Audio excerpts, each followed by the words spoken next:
ভারতের পশ্চিমবঙ্গে বিধানসভার নির্বাচন আগামী 23 ও 29 এপ্রিল। এবারের ভোটে 294টি আসনে তৃণমূলের প্রধান প্রতিদ্বন্দ্বী ভারতীয় জনতা পার্টি বিজেপি। মমতার এই দল নির্বাচনে হেরে গেলে রাজ্যের মুখ্যমন্ত্রী হওয়ার দৌড়ে সবচেয়ে এগিয়ে থাকবেন বর্তমান বিরোধী দল নেতা শুভেন্দু অধিকারী। জোরে সোরে চলছে নির্বাচনী প্রচারণা। রোববার দলের হয়ে প্রচারণা চালান প্রধানমন্ত্রী নরেন্দ্র মোদীও। পশ্চিমবঙ্গের মোট জনগণের প্রায় 30% মুসলমান, যাদের বেশিরভাগই মমতার অসাম্প্রদায়িক রাজনীতির সমর্থক। অন্যদিকে উত্তরাঞ্চলের আলিপুরদুয়ার, জলপাইগুড়ি, কোচবিহার, দিনাজপুর সহ একাধিক জায়গায় শক্ত ঘাঁটি রয়েছে বিজেপির। সিএনএন নিউজ 18 চ্যানেলের সাম্প্রতিক এক জরিপে তৃণমূলের প্রাধান্যই দেখা গেছে। জরিপ অনুযায়ী 294 আসনের মধ্যে 184 থেকে 194টি আসন পেতে পারে মমতার দল।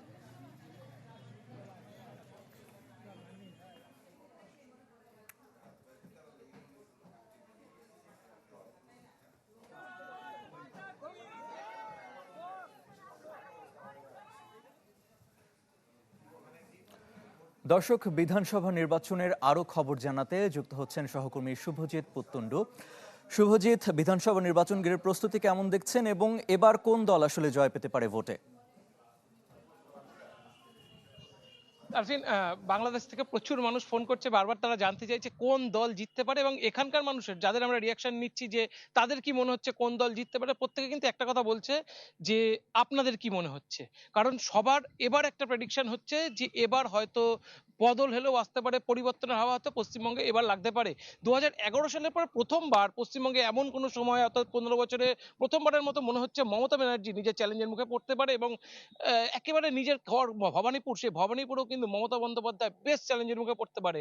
আপনারা জানেন 2021 সালে মমতা বন্দ্যোপাধ্যায় নন্দীগ্রামে গিয়ে তার যেটা আন্দোলনের একদম ভূমি, সেই ভূমিতেই তিনি হেরেছিলেন শুভেন্দুর কাছে। শুভেন্দু কিন্তু এবার সরাসরি ভবানীপুর এসেছে মমতাকে চ্যালেঞ্জ জানিয়ে তাকে হারাতে, এবং সেখানেও আজকে যখন দিনভর আমরা ঘুরছি, মানুষের মনের কথা জানার চেষ্টা করছি, সেখানে কিন্তু সবাই এক কথা বলছে যে এবারের লড়াই মমতা বন্দ্যোপাধ্যায়ের জন্য খুব বেশি সহজ হবে না।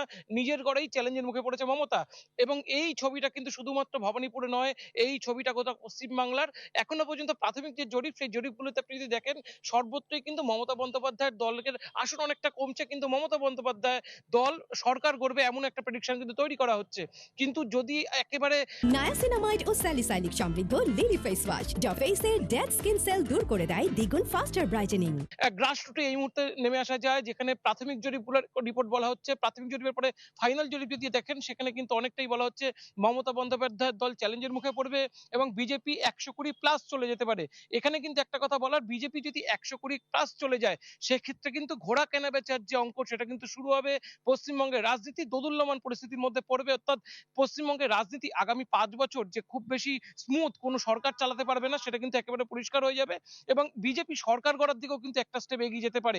বিভিন্নভাবে যদি আপনি দেখেন, উত্তরবঙ্গের প্রথম দফার নির্বাচন আর মাত্র 2 দিনের মধ্যে, এবং সেখানে উত্তরবঙ্গেও কিন্তু একটা বিজেপির ব্যাপক হাওয়া। উত্তরবঙ্গে শুরু থেকে যদি আপনি দেখেন, বিগত 10 বছর ধরে সেখানে বিজেপির একটা গড় রয়েছে, এবং উত্তরবঙ্গের যে 54 খানা আসন এবারও বলা হচ্ছে প্রত্যেক জরিপে যে বিজেপি সেখান থেকে ম্যাসিভ আসন পেতে পারে, 40-এর বেশি আসন শুধুমাত্র উত্তরবঙ্গ থেকে তুলতে পারে।